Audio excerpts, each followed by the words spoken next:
अस्सलाम वालेकुम वरहमतुल्लाहि वबरकातुहू। मेरा नाम वारिस है और आप देख रहे हैं रेडियोलॉजी विद वारिस। ठीक है।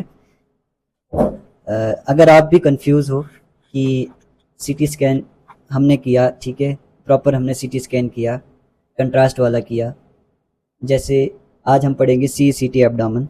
ठीक है। तो स्कैन तो कर लेते हैं हम, लेकिन बात आती है फिर फिल्मिंग की। फिल्मिंग कैसे दें हम? ठीक है। अगर आपको भी इस रिलेटेड कोई सी भी कन्फ्यूजन है तो ये वीडियो आपके लिए है। आप इस वीडियो को एंड तक देखिए और समझने की कोशिश करिए। मैं आपके छोटे से छोटे और बड़े से बड़े डाउट सारे क्लियर करूंगा इस वीडियो में। सी सी टी एब्डोमेन जब हम करते हैं तो हम 3 से 4 चीज़ों का पहले ही ख्याल करते हैं। ठीक है। 3 से 4 चीज़ें वो कौन कौन सी है? सबसे पहले पेशेंट की हमने हिस्ट्री लेनी है। पेशेंट को दिक्कत क्या है, पेशेंट किस वजह से सीटी स्कैन करा रहा है। ठीक है। पेशेंट की पर्ची चेक करनी है हमने।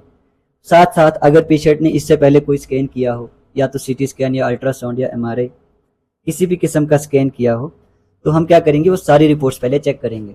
ठीक है। वो सारी रिपोर्ट्स चेक करने के बाद ये हमारा फर्स्ट स्टेप आ गया। दूसरा स्टेप हमने क्या क्या देखना है कि पेशेंट का यूरिया और क्रेटिनिन, मतलब पेशेंट का आरएफटी की रिपोर्ट देखनी है। उसको चेक करना है कि उसमें कोई दिक्कत परेशानी तो नहीं है। यूरिया क्रेटिनिन भी चेक किया। अब देखना है कि यूरिया क्रेटिनिन जो है, फॉर एग्जांपल सबसे ज़्यादा क्रेटिनिन मैटर करता है। ठीक है। क्रेटिनिन में हम क्या देखेंगे, क्रेटिनिन की वैल्यू। फॉर एग्जांपल अगर क्रेटिनिन 1.2 है, नॉर्मल रेंज में है, तो कोई दिक्कत परेशानी वाली बात नहीं है, हम पेशेंट को कंट्रास्ट दे सकते हैं, मतलब पेशेंट इस स्कैन के लिए एलिजिबल है। बाई चांस पेशेंट का क्रेटिनिन वैल्यू थोड़ा ज़्यादा हो जाता है, 1.4 आ जाता है, 1.6 आ जाता है, या 2 आ जाता है, या 3 आ जाता है, उसके बाद हम क्या करते हैं, उसकी जीएफआर वैल्यू निकालते हैं। ठीक है। जीएफआर वैल्यू में क्या होता है, क्या मैटर करता है, पेशेंट की एज और साथ के साथ पेशेंट मेल है या फीमेल है। ठीक है। फिर उसका एक फार्मूला होता है, आप ऑनलाइन भी कर सकते हैं, इसकी जीएफआर वैल्यू निकाल सकते हैं। तो जब सबसे सेफेस्ट वैल्यू जो है वो 60 से ज़्यादा है, ठीक है, 60 वैल्यू जो है सबसे सेफेस्ट वैल्यू मानी जाती है। अगर 60 से कम आ रही है तो तब भी हम कर सकते हैं, अप टू 30 तब भी हम कर सकते हैं, लेकिन फिर प्रॉपर प्रिकॉशंस को मद्देनज़र रखते हुए। ठीक है। डॉक्टर से बात करते हुए, पेशेंट हाइड्रेटेड होना चाहिए। ठीक है। तो ये सारे प्रिकॉशंस लेके हम कर सकते हैं, लेकिन जो सबसे सेफेस्ट वैल्यू मानी जाती है दैट इज़ अबव 60। तो ये चीज़ भी हमने देख ली। मेडिकल रिकॉर्ड्स कलेक्ट किए, पेशेंट की जो है हिस्ट्री कलेक्ट कर ली, पेशेंट का आरएफटी वो भी चेक किया हमने। फिर जो है इसमें हमने देखना है कि पेशेंट जो है उसकी कोई प्रीवियस एलर्जी की, कोई रिएक्शन की हिस्ट्री तो नहीं है। ठीक है। अगर है तो हम अवॉइड करेंगे या उस चीज़ को ध्यान रखेंगे उस चीज़ पे। अगर नहीं है तो फिर कोई दिक्कत वाली बात नहीं है, हम प्रोसीजर आराम से कर सकते हैं। तो ये सारी चीज़ें जो है हमने पहले ही ध्यान में रखनी है, और सारी की सारी चीज़ें हमने याद से पेशेंट से लेनी है, ये सारी हिस्ट्री और रिकॉर्ड्स भी। तो ये सारी चीज़ें करने के बाद हम क्या करते हैं, हम पेशेंट को मशीन में डालते हैं। ठीक है। हम पेशेंट को लिटाते हैं, पेशेंट काउच पे या पेशेंट टेबल पे लिटाते हैं। फिर हमारा प्रोसीजर स्टार्ट होता है, स्कैनिंग प्रोसीजर स्टार्ट होता है। तो सी सी टी एब्डोमेन मतलब contrast enhanced computer tomography abdomen की जब हम करते हैं, उसमें जब हम कंट्रास्ट वाली स्टडी करते हैं तो तीन फेजेज हम मेनली लेते हैं। ठीक है। पहला आता है प्लेन, फिर आता है आर्ट्रियल फेज, फिर आता है वीनस फेज। तो तीनों फेजेज हमें लेने होते हैं इसमें। इसके बरअक्स जब हम एनजीओ करते हैं तो सबसे ज़्यादा ज़रूरी कौन सा फेज होता है, हमारा आर्ट्रियल फेज। अगर फिर डॉक्टर आपको बोलता है कि हाँ हमें वीनस फेज भी चाहिए, तो then you will go ahead for the venous phase. लेकिन प्राइमरी जो हमारा सबसे इंपॉर्टेंट फेज है that is arterial phase angiography में। कंट्रास्ट में हम तीनों फेजेस लेते हैं। ठीक है। प्लेन के साथ साथ आर्ट्रियल और वीनस फेजेस भी लेते हैं। तो हमने क्या किया कि फॉर एग्जांपल हमने सीटी स्कैन कर लिया। ठीक है। स्कैनिंग प्रोसेस जो है हमारा कंप्लीट हो गया है। अब हम आगे बढ़ते हैं, तो आगे हमारा क्या होता है, फिल्मिंग का प्रोसीजर होता है। ठीक है। तो आज हम वही फिल्मिंग का प्रोसीजर सीखेंगे, छोटे डाउट्स बड़े डाउट सारे क्लियर करेंगे। ये आगे हमारी जो है मेन स्क्रीन। ठीक है। इसमें हम क्या क्या देखेंगे, सबसे पहले हमारे पास एक्सियल इमेज है, फिर कॉर्नल इमेज है, फिर सजाइटल इमेज है, फिर हमारी वीआर इमेज, मतलब वॉल्यूम रेंडरिंग या 3D बता सकते हैं आप इसको। ठीक है। ये सारी इमेजेस का यूज़ करके हम फिल्म बनाएंगे। इसमें पहले हम क्या करेंगे, एक्सियल कॉर सैजी यूज़ करेंगे, 3D को हम कट कर देंगे पहले। ठीक है। ये हमारा आर्ट्रियल फेज है, ये हमारी फुल स्क्रीन है। ये ऊपर जो आपको ऑप्शंस दिख रहे हैं, ठीक है, ये सारे ऑप्शंस मैं आपको बताऊंगा किस किस चीज़ के लिए यूज़ होते हैं। लेकिन पहले हम क्या करेंगे, बैच का ऑप्शन यूज़ करेंगे। ठीक है।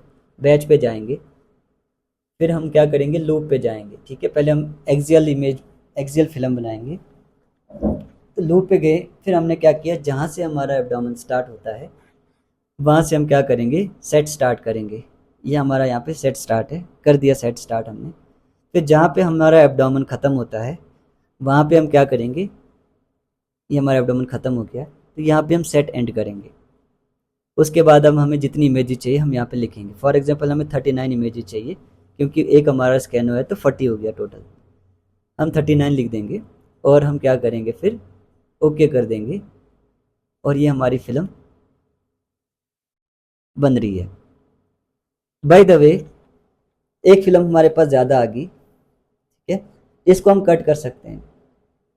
कट कहाँ से हमने करना है, मिनिमाइज़ करके हम यहाँ से हमारे पूरी एक शीट ख़त्म हो सकती है, मतलब डिलीट हो सकती है, और जो इसके बगल वाला है इससे हम क्या कर सकते हैं, सारी शीट्स को डिलीट कर सकते हैं। तो हमने एक शीट डिलीट करनी थी जिसमें एक फिल्म ज़्यादा आ गई। फिर हम कॉर्नल की ओर बढ़ते हैं। कॉर्नल में हम कितनी इमेजेस लेते हैं, ओनली 20 इमेजेस लेते हैं, ठीक है। ये हमारा आर्टियल फेज है, ये चीज़ ध्यान में रखनी है। सिर्फ 20 इमेजेस हम लेते हैं। फुल स्क्रीन पे आगे, फॉर्मेट पे आगे, और हम क्या करेंगे, 20 वाला जो है बॉक्स सेलेक्ट करेंगे, ठीक है। पहले हमने नेक्स्ट शीट पे जाना है, मिनिमाइज़ करके हम नेक्स्ट शीट पे जाएंगे,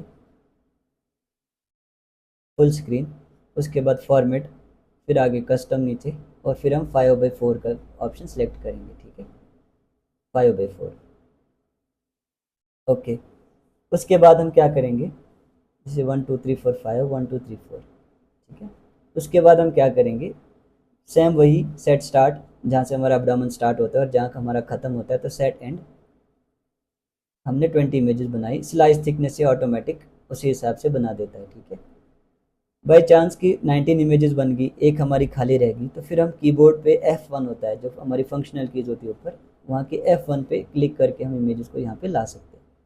then we come forward to the sagittal images.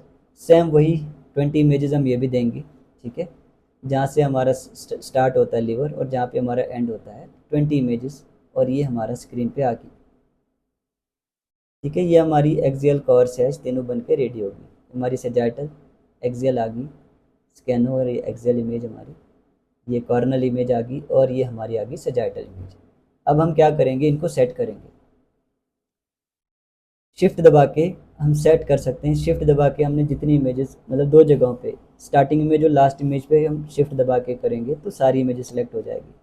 अगर हमने कोई स्पेसिफिक इमेज, एक या इमेज, दो इमेज, तीन इमेजेस सिर्फ सेलेक्ट करनी हो डिफरेंट लाइंस में, तो हम कंट्रोल दबा के, ठीक है। अभी हमें सारी इमेजेस चाहिए तो हम शिफ्ट दबा के जूम पे जाएंगे, माउस पे राइट क्लिक करके हमारा ब्राइटनेस वाला, ये हमारा पेन वाला, ये जूम वाला, ये कोई एक इमेज अगर स्पेसिफिकली की इमेज सेलेक्ट करनी है, हम जूम पे जाएंगे और इमेज को इस हिसाब से सेट करेंगे कि वो ऊपर नीचे दाएं बाएं कहीं से भी ना कटे, ठीक है। फिर उसके बाद पेन करके हम इसको थोड़ा सेट करेंगे ताकि कहीं से ना कटे और इमेज अच्छी दिखे, ठीक है, डॉक्टर को भी समझ आ जाए। तो एक बार हमने वापस से रीचेक करना है अगर आप 100% श्योर भी हो। सेम इसके साथ भी शिफ्ट दबा के जूम पेन करना है हमने, और ये इमेज को भी सेट करना है।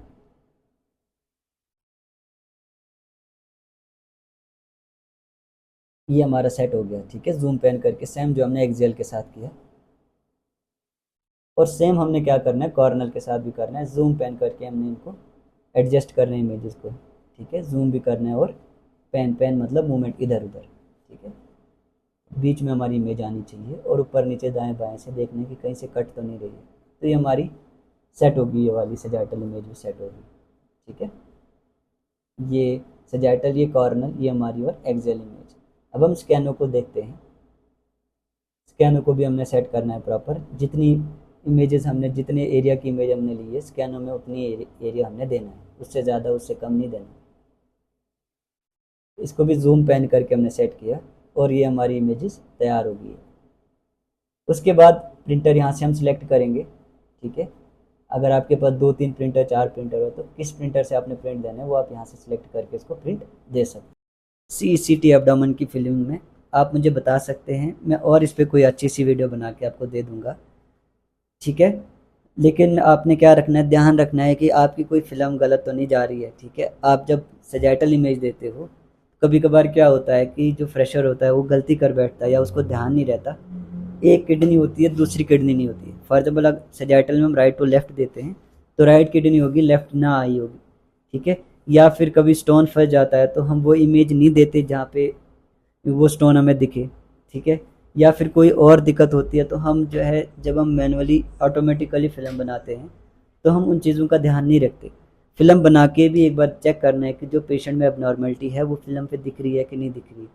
तो ये सारी चीज़ों का ध्यान रखने के बाद जब आप फ़िल्म दोगे तो फ़िल्म अट्रैक्टिव भी होगी और नॉलेजेबल भी फ़िल्म होगी और एक्सेप्टेबल फ़िल्म होगी, ठीक है। कोई और डाउट जानने के लिए आप मुझे बता सकते हैं, मैं उस पे और कोई वीडियो बना सकता हूँ। जितना मुझ में जो है मुझे पता है मैं उतना आप तक पहुँचाने की कोशिश करूँगा, ठीक है। बाकी ये था आज का जो है थोड़ा बहुत जो आज हमने सीखा कि CCT एब्डोमेन की फ़िल्म कैसे देते हैं। अगर आपने इसकी प्लेन देनी हो तो सेम ऐसे ही देनी है, वीनस फेज़ इसका देना हो तो सेम वैसे ही देना है, ठीक है। प्रोसीजर सेम है। इसके अलावा भी कोई डाउट है तो आप मुझे बता सकते हैं, मैं और वीडियो अच्छे से बना के आपको दे दूँगा। बाकी ऐसी वीडियोस देखने के लिए आप हमें फॉलो कर सकते हैं, सब्सक्राइब कर सकते हैं, हमारे साथ जुड़ सकते हैं, ठीक है। बाकी thank you so much and तक बने रहने के लिए। फिर मिलेंगे एक अच्छी सी वीडियो के साथ, तब तक के लिए अल्लाह हाफ़िज़।